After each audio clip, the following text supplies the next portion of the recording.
Welcome to the MOM-enomics podcast. I am your host, Ruth Parker, mom, wife, and certified public accountant. Today on MOM-enomics, we are going to talk about habits and goals. The new year is right around the corner, so it's a great time to start thinking about changes you want to make to set yourself up for success. The key to making those goals happen is by establishing habits that will create your path to achievement. Goals are achieved by working toward them consistently. You have to take action, even if it is in the form of small steps each day, and you have to make your action effective. First and foremost, you can't be vague about your goals. You have to be specific on what it is you want to achieve. For example, instead of saying, I am going to lose weight, you say, I am going to lose 20 pounds. So you want to quantify what the goal is. And then from there, you set the smaller goals and the action plan to achieve the major goal. So how do you create the action plan once you have your specific goal? Well, in order to achieve something new, you have to do something new, right? So what you're currently doing won't achieve your new goal. Otherwise, you would have achieved it already.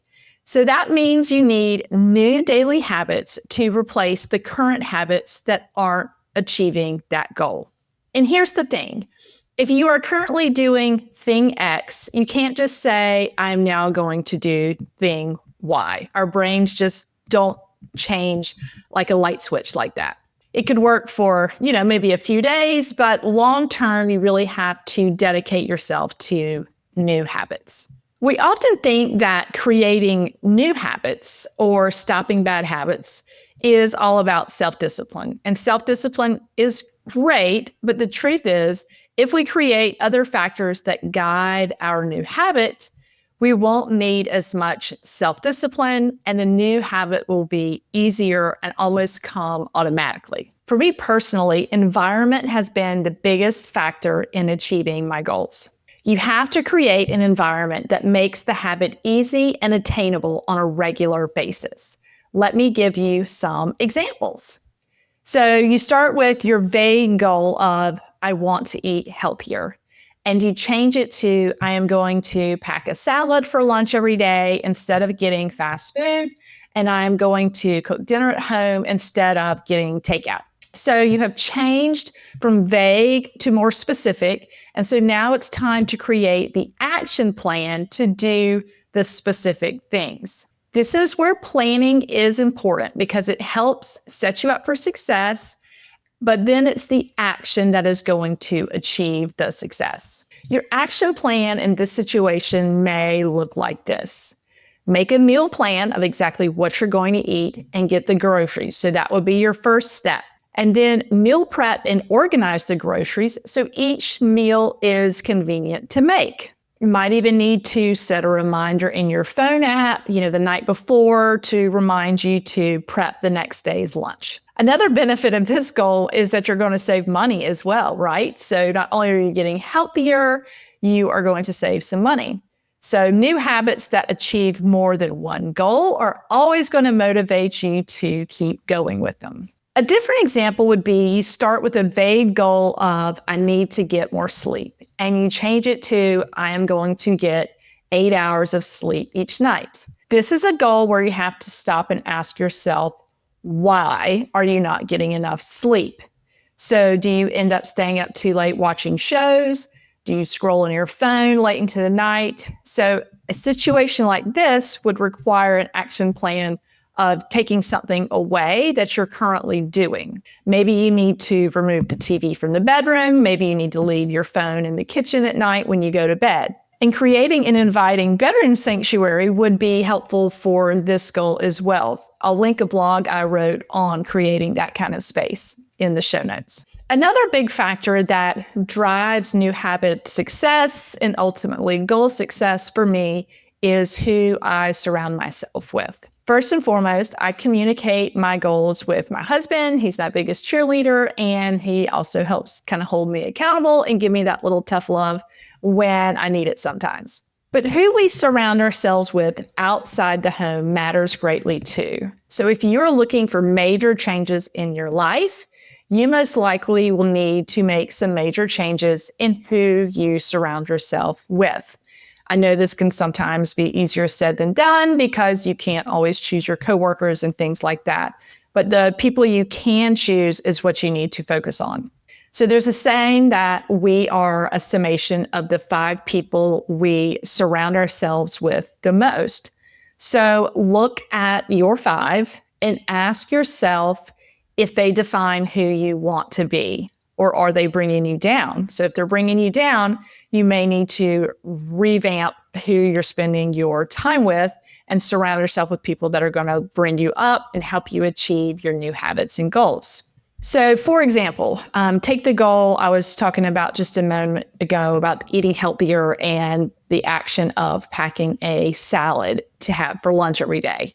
So, if you eat at work, find an accountability partner who wants to achieve the same goal and track your progress together. So, if you currently have someone at work that you always run to get fast food with every day, you're going to have to not be getting lunch with that person anymore because you're going to be having the salad you make, unless that person wants to do this with you and they can be your accountability partner. But accountability partners can make a huge difference when you are instilling new habits in your life. It's always a good time to create new goals and daily habits to put you on the path to being your best self. It doesn't just have to happen during a new year. The New Year's resolutions and all that kind of stuff can be a little overwhelming. So it's always a good time if you are ready to make a change. You just have to make that list of those specific goals you want to achieve and then start looking at the action plan needed and what habits will drive those actions. And make a list of the habits. So a habit tracker can be really, really helpful. I'll link a free download to one in the show notes as well. And, put it on your mirror, something like that. But list out these daily habits you need to do and hold yourself accountable with a habit tracker. So a few years ago, I went through a really hard time. And so when I was kind of revamping my life, I created new daily habits. I had kind of really gotten into doing some bad habits and not being productive. And I was constantly frustrated by the lack of productivity. So a few of the small habits that changed my life, and these are really little things, but they add up to big things because of what they can do for your mindset. So don't think the habits have to be some major, major thing. Little new habits can make a really big difference. So one of mine was making the bed every morning. When I was going through a hard time and I was struggling with that motivation to get things done, I dedicated myself to, I'm going to get up and make the bed every morning. And it gave me kind of a jump start in my mind of, okay, I just got that done. It's checked off the list. What's next? And that little mindset shift is what you need to keep attacking new habits. Another one that I did is I started cleaning the kitchen nightly before I went to bed. I no longer would leave any dishes in the sink or any clutter on the counters. I got everything all put away and cleaned up that night after dinner before I went to bed. And sometimes I even would go ahead and put things out for the next morning. Like maybe if I was going to have a smoothie for breakfast because I was working on one of those I'm going to eat healthier goals and a smoothie was my action plan, I would get the blender out, any fruit that didn't need to be in the refrigerator, get a glass out, things like that. And then when you walk in the kitchen in the morning and it's this nice, clean, inviting space, it will motivate you to stick with that. I'm going to eat healthy. I'm going to make my own breakfast, all of those kind of things. So these habits just kind of domino effect into good results. And another one that I did was I got real intentional about carving out some time each morning for myself to journal, map out my day, maybe read for a few minutes. And I'm not naturally a morning person that, wants to jump right out of bed.